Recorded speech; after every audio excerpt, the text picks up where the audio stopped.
જોવા માટે સબસ્ક્રાઇબ કરો અમારી ચેનલ મુદ્રાલેખ ડિજિટલ એજ્યુકેશન। નમસ્કાર વિદ્યાર્થી મિત્રો, મુદ્રાલેખ ડિજિટલ એજ્યુકેશનની અંદર આપનું હાર્દિક સ્વાગત છે।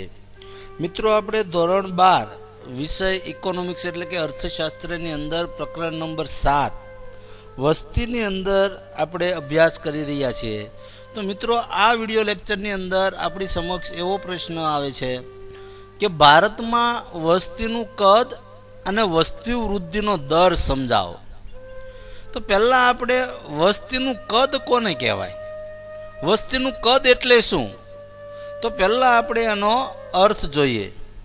તો કે જ્યારે જુદા જુદા વર્ષો દરમિયાન દેશની કુલ વસ્તી અથવા તો દેશની કુલ વસ્તીના તે પ્રમાણને વસ્તીનું કદ કહેવામાં આવે છે અથવા તો વસ્તીના કદ તરીકે એને ઓળખવામાં આવે છે। તો હવે આપણને એક ચાર્ટ કે આલેખ આપવામાં આવ્યો છે કે ભારતમાં વસ્તીનું કદ અને વસ્તી વૃદ્ધિનો દર।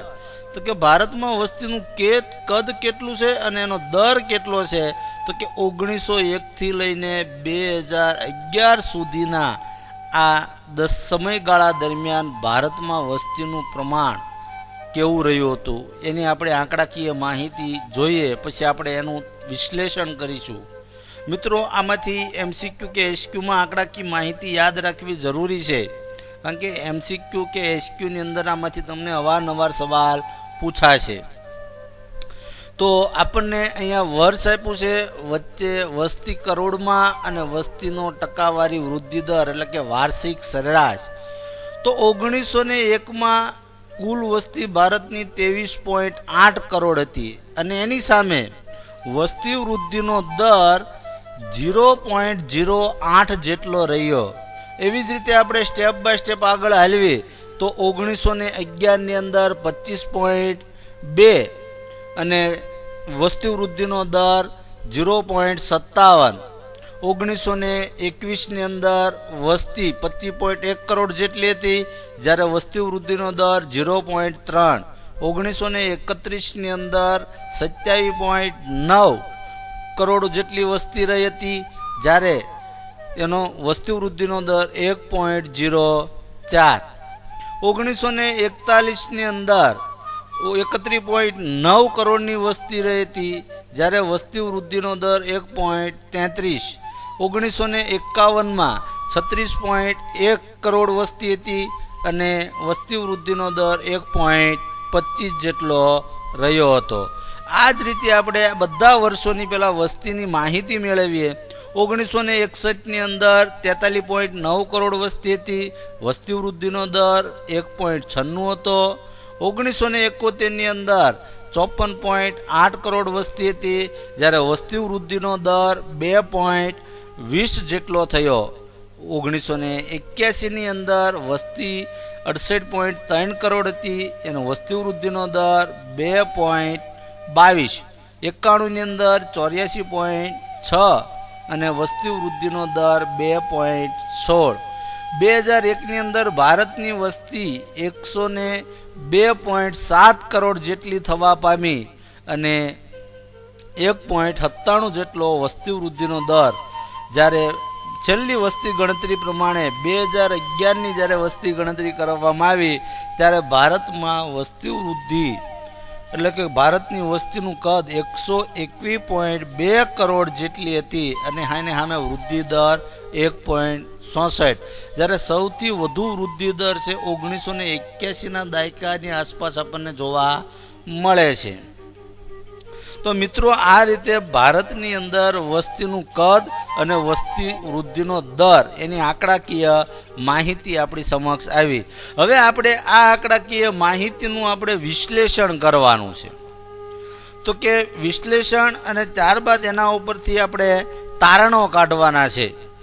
તો ભારતની અંદર વસ્તી વૃદ્ધિ 1901 થી લઈને 2011 સુધીનું આપણે જોઈએ તો એમાં પહેલો જ તબક્કો આપણે લઈએ તો કે 1901 થી લઈને 1921 સુધી ના સમયગાળા દરમિયાન વસ્તીમાં થયેલો વધારો કેવો હતો, ધીમો હતો. પરીક્ષામાં સવાલ પૂછાય વસ્તીમાં થયેલો વધારો કેવો હતો? તો કે ધીમો હતો. કયા વર્ષ દરમિયાન? તો કે 1901 લઈને 1921 કે 11ના દશકાનો વસ્તી વધારો કેટલો? તો કે 1901 લઈને 1921 અથવા 1911 સુધીના સમયગાળા દરમિયાન ભારતમાં વસ્તી વૃદ્ધિનો વધારો ધીમો હતો.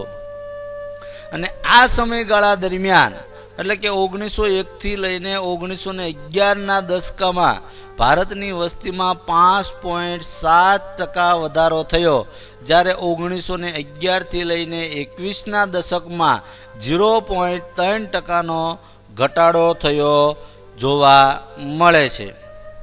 હવે બીજો તબક્કો જોઈએ તો કે જે ઘટાડાના મુખ્ય કારણ હતું મૃત્યુ દરમાં થયેલો વધારો. તો કે આ જે ઘટાડો થયો 1911 લઈને 1921ના દશકમાં, તો એનું મુખ્ય કારણ એવું હતું કે ભાઈ એની સામે આપણી વસ્તી વૃદ્ધિનો દર નહોતો ઘટ્યો.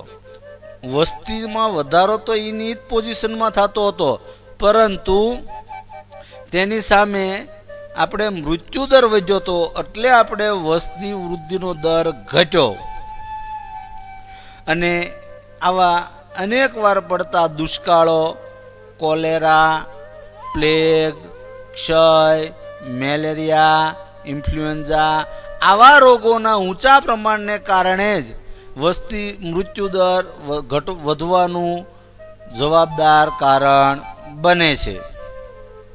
તો ભારતમાં મૃત્યુ દર ઊંચા પ્રમાણમાં વિશે કયા પરિબળો જવાબદાર છે? પરીક્ષામાં આવો સવાલ પૂછાય તો તમારે એના જવાબ લખવાના કે ભારતમાં ઊંચા મૃત્યુ દર માટેના કારણોમાં દુષ્કાળ, કોલેરા, પ્લેગ, ક્ષય, મેલેરિયા, ઇન્ફ્લુએન્ઝા આવા પરિબળો, આવા કારણો જવાબદાર છે.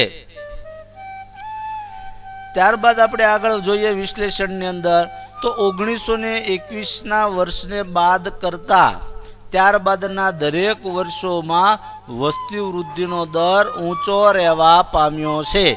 માત્ર 1921નું એક વર્ષ જ એવું હતું કે જ્યારે વસ્તી વૃદ્ધિનો દર કે વસ્તીનું કદ નાનું રહ્યું હતું કે ધીમો રહ્યો હતો.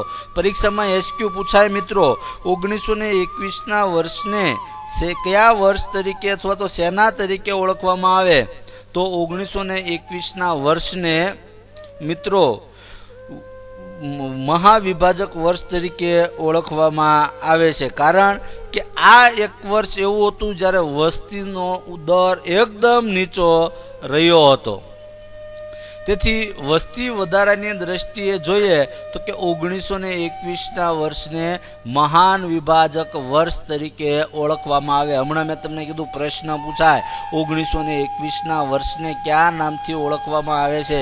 તો 1921ના વર્ષને મહાન વિભાજક વર્ષ તરીકે ઓળખવામાં આવે છે. હવે ત્રીજું વિશ્લેષણ કે તારણ જોઈએ તો 1951માં ભારતમાં આયોજન કાળનો એટલે કે આયોજનની શરૂઆત થઈ હતી, આયોજનનો આરંભ થયો હતો. અને તે સમયે દેશની વસ્તી 36.1 કરોડ હતી, જે 2001માં 102.7 કરોડ જેટલી થઈ. એટલે કે આ આયોજનના સમયથી લઈને 2001 એટલે કે આ 50 વર્ષના સમયગાળામાં વસ્તીમાં 66.6 કરોડનો વધારો નોંધાયો હતો. તો ભારતની અંદર જોઈએ તો કે આ 50 વર્ષના સમયગાળામાં ખાસો એવો વસ્તીના કદમાં વધારો થયો.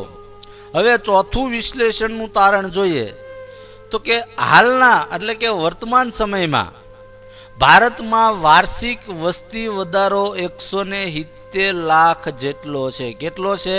વર્તમાનમાં અથવા હાલમાં પરીક્ષામાં એસક્યુ પૂછાય વર્તમાનમાં ભારતનો વસ્તી વધારો જણાવો, તો વર્તમાનમાં અથવા હાલના સમયમાં ભારતનો વસ્તી વધારો 170 લાખ જેટલો છે. ત્યારબાદ વિશ્લેષણનું પાંચમું તારણ જોઈએ તો વિશ્વમાં સૌથી વધુ વસ્તી ધરાવતો દેશ, તો પરીક્ષામાં એસક્યુ પૂછાય વિશ્વમાં સૌથી વધુ ધરાવતો દેશ કયો? ચીન. જેની વસ્તી 134.10 કરોડ જેટલી છે. કેટલી? 134.10 કરોડ જેટલી. જ્યારે ભારત કેટલામાં ક્રમે આવે છે? તો ભારત આ વસ્તી વધારાની દ્રષ્ટિએ જોઈએ તો બીજા ક્રમે ભારત આવે છે. તો 1911ની અંદર 1911માં ભારતની વસ્તી 25.2 કરોડ હતી. 1911માં કેટલી હતી? 25.2.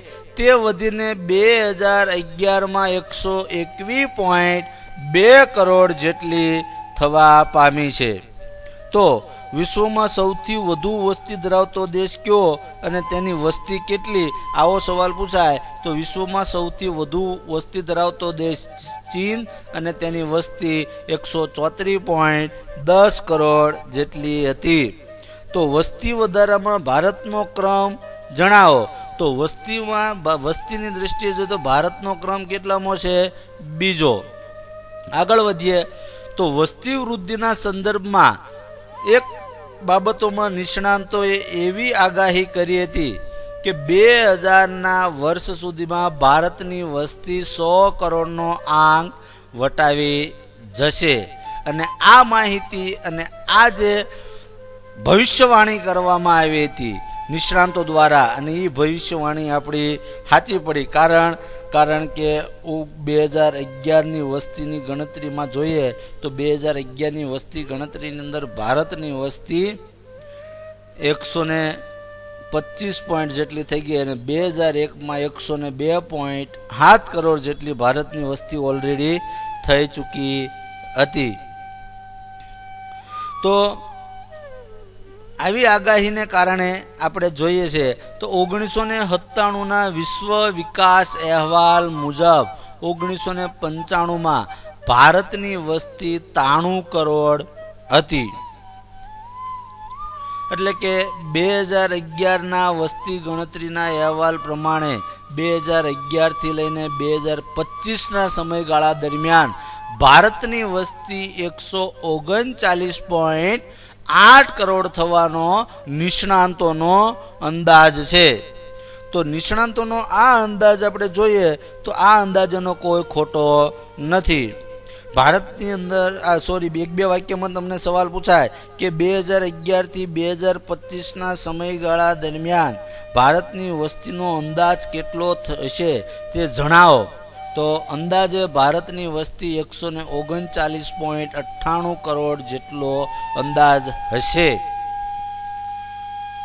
મિત્રો, તમે જેના માધ્યમથી એજ્યુકેશન મેળવી રહ્યા છો એવી અમારી ચેનલ મુદ્રાલેખ ડિજિટલ એજ્યુકેશનને સબસ્ક્રાઇબ કરો, લાઇક કરો અને વધુને વધુ શેર કરો. આ ઉપરાંત અમારા ડિજિટલ એજ્યુકેશનના માધ્યમોનો પરિચય કરાવું તો પ્લે સ્ટોરમાં 11/12 કોમર્સ ગુરુ નામે એપ્લિકેશન છે. આ ઉપરાંત FB અને ઇન્સ્ટામાં પણ મુદ્રાલેખ ડિજિટલ એજ્યુકેશન નામે પેજ ચાલે છે. Thank you. Come again. Best of luck.